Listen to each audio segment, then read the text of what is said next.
Hello there, everybody. This is Gage Williams coming at you finally with the next installment of defeating the Oxide Ghost. I know, it has been a crazy long time, and I apologize, but there wasn't really anything I could do about it. Let me explain. I have been very busy, and on top of that, I've been very sick. It wasn't anything serious, but it was a head cold, which does affect my voice. I've had a bad cough for about 2 weeks now, and I didn't want to do a commentary where I'm just hacking all over the place. I mean, no one wants to listen to that. And on top of that, I done graduated high school, so there was all that process to go through. There was the graduation ceremonies, the graduation parties that everyone was holding, and just all sorts of stuff like that going on top of having a head cold, so there was just no way that I could really record anything for the past 2-3 weeks, and I apologize for that. I could have gone through getting a, Team Fortress 1 ready. Still have some Man Up videos that I have not gotten around to uploading yet, but that is because those take forever to upload and render, and I just have not been feeling up to the editing process lately. It's with the whole being sick and whatnot. But I am here now, and I am doing poorly at Dragon Mines. This is going to be one of the longest videos that I put out. I'm just saying that again. I know I said that way back at, which one was that? That was really long. Sewer Speedway? This one's long also, and it's just because I never go to Dragon Mines. It's another one of those tracks that I don't really like all that much. I'm not terribly familiar with it because I never go here on my free time, but we're going to take down the Oxide Ghost today, and that's all that you need to worry about. Well, that and all the things I'm going to be talking about. I'm going to be talking about some channel updates, kind of like the Coco Park video, where I've got kind of a schedule planned out. And we're gonna get back into the swing of things. I am now graduated, so I've got all summer until I head off to university in the fall, so we got plenty of time for videos. Well, let's see if you can beat my fastest time on this track. Ha. So yeah, let's get into the swing of things with Dragon Mines. Let's start giving some hints for that. Dragon Mines is a hilly and very close quarters map. It's very curvy, very twisty, a lot of sharp turns that require you to slow down. It's one of the only tracks that actually encourages you to slow down at any point. Right here is a good shortcut to take. I take a better version of it later on, but you do want to cut across the water, just don't go too deep. Don't get squished by the cart, that's not a good idea. Right here, playing Dingodile or Tiny, I would actually recommend that you use the brake slide. This is the only track in the game, aside from, I think, maybe Turbo Track, where the brake slide is any bit helpful. I don't like the brake slide. The place it's introduced in the regular adventure mode is Papu's Pyramid, but I don't think that you need to do it at Papu's Pyramid, and I think I demonstrated that well enough. But during that loop-de-loop section there, that I don't know if that's the proper term. I'm gonna call it a loop-de-loop.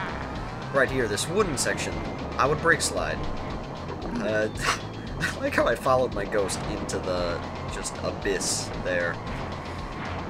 Otherwise, avoid the mine carts. I mean, that's obvious. Don't get stopped by the wooden poles. You're gonna see that later in the video during one of my final runs where I do have a pretty good run, but then I just smash my face into the wooden beam, and that's it for that run. I can't finish out when my head's in a 2x4, but...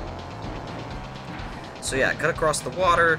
You could cut across the train tracks to the right that thing was going on, and it would take you around, but it is extremely slow, and I don't know what the point of it is outside of having the invincibility power-up in regular racing. And even then, you're going to need someone that can turn exceptionally well to stay on there, so I wouldn't recommend doing that, but you can try it if you're curious. My track records. You're faster than I thought. But can you do as well on other tracks?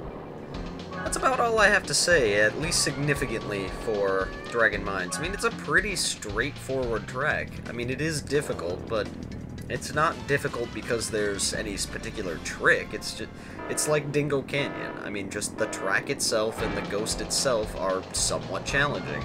It's not as bad as Dingo Canyon, I can tell you that. This video is going to be longer, but remember that Dingo Canyon was recorded over an over 45-minute session of trying to beat that Oxide Ghost. So yeah, we're gonna go ahead and just finish out Dragon Mines. Yeah.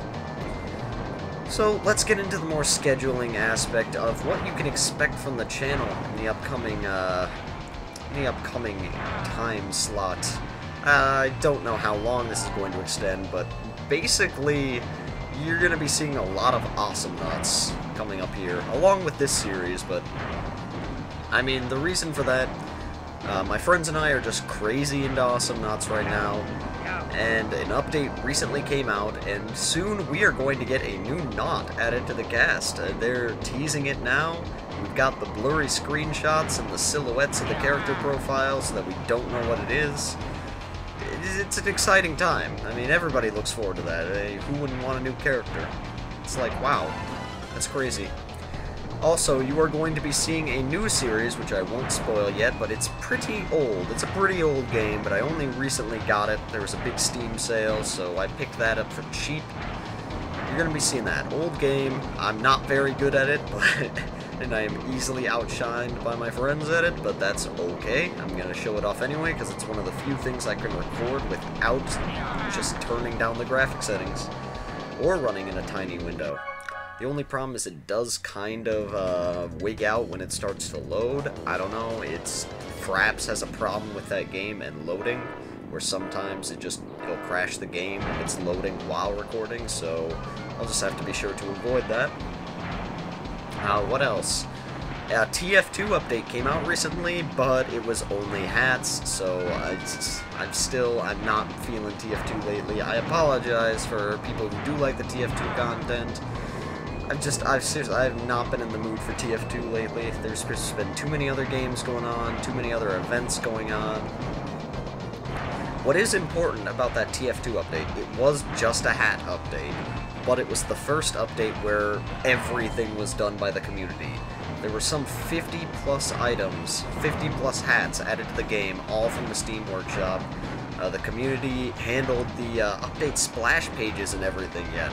I mean, it was crazy. The community, like, quite almost literally did everything, aside from, like, you know, coding into the game, but maybe they even did that. I don't know. I don't know how it works. I don't follow it close enough, but...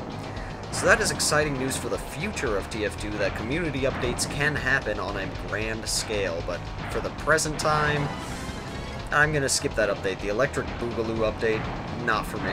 It's just hats. It's just a lot of robot hats. That's all it is. So yeah, expect a lot of Awesome Nuts, expect a lot of this new mystery series that I'm not going to be spoiling yet. You will see some videos of that in the future. I'm not sure if I'm going to keep it multiplayer only or single player only. By the way, there was the run where I would have definitely beaten Oxide, but I just smashed my head through lumber, so that's not happening. I believe this is the run where I finally get it. I don't know. Oh wait, no, I know what happens. I'm not gonna spoil it yet, but I know what happens here. There's still another one to go after this. So, what else to talk about? Basically just, I'm gonna self-promotion for that Awesome Nuts a little bit more, since, seriously, we are crazy into that right now. There's a brand new update coming out, but now, for anybody that is curious about the game, and was, like, you know, even considering getting it, now is the time to get Awesome Nuts.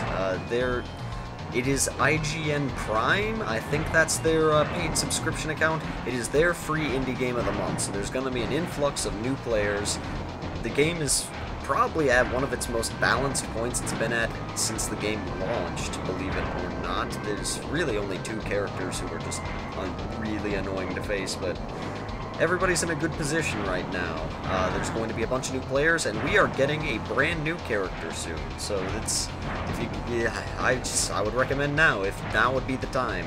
You want to jump on MOBAs before the cast gets too ridiculous. So while it still has a small cast, I would jump on it now while you have the chance. $10 on Steam or through their website, which I believe just redirects you to Steam. I would try it out. If you were interested at all in Awesome Nuts, now would be the time. So, let's get back, finally, onto the topic of Dragon Mines, actually talking about CTR. This run here, I'm going to basically come extremely close, and I do actually think that I beat Oxide here, but I wasn't certain in-game. It looked pretty even to me, so I wanted to be on the safe side. Look at that consistency. Second and third laps, exact same time. Wow. All 33 seconds. That's crazy. I thought that I beat him, but I wanted to just be sure, so I'm just going to run through it one more time just to be certain that I did it. I mean, I could have just went and checked the menu screen, but I didn't want that to be wrong and then for me to have to go through again after, you know, going back to the menu and whatnot, so yada yada. So just to re-emphasize the points of discussion about Dragon Mines, the hints, as it were. Cut through the water right there. Use the brake slide here. That's if you're using Tiny or Dingodile, which of course I recommend because they're way faster than everybody else. Just train your drifts well. Don't hit that wall. That's very stupid. Don't cut across this until near the very end. You can cut that last corner, but don't just drive across it. It's too large of a distance to negate the off-road penalty, so... Oh, yeah, oh, I forgot about that. That's apparently too deep. Hitting that little spike exactly is too deep, and you just die immediately, apparently. So it's like, the more you know. You do want to cut the water by jumping close to that thing. You want to bounce off of it, ideally. Kind of like that. That keeps you out of the water for the most amount of time. It's the fastest route, but if you touch the biggest part of the spike that's just extruding, that's out of bounds. That's too far. It'd be nice if it was a little more detailed, but whatever. That's a pretty minor complaint when I'm cutting across the boundaries of the track anyways, so I don't know if I have the justification to complain there. Dragon Mines itself, design-wise, I think it's a pretty cool-looking track. I kind of like the music here, but, I mean, they pull off the mine atmosphere really well. It looks like a cave. They're giant spinning gears. It's really foggy. They got the wooden things going all over the place. I don't know what's with, like, the glowing abyss right here. I don't know, that confuses me. I don't know why that would be in a mine. Maybe it's a lava pocket. I'm not going to question it. As far as a track design goes, I'm not a big fan of Dragon Mines. I don't know, I think it's a little forgettable track-wise. I mean, it's really gentle curves, but... Or, no, it's not gentle curves. It's a lot of, like, kind of tightish curves. There are hills everywhere. There's this really annoying loop. I mean, this loop is memorable, if only for how annoying it is. It's like the only thing I ever remember about Dragon Mines when I come here is that stupid loop, but... The rest of the track's alright. It's not too bad. I would say this isn't that painful of a go. Certainly not as painful as Dingo Canyon, but regardless, that's going to do it for me, guys. Thank you for watching. Thank you for being patient with my lack of updating. I apologize again, but there's just so much going on. Stay tuned next time.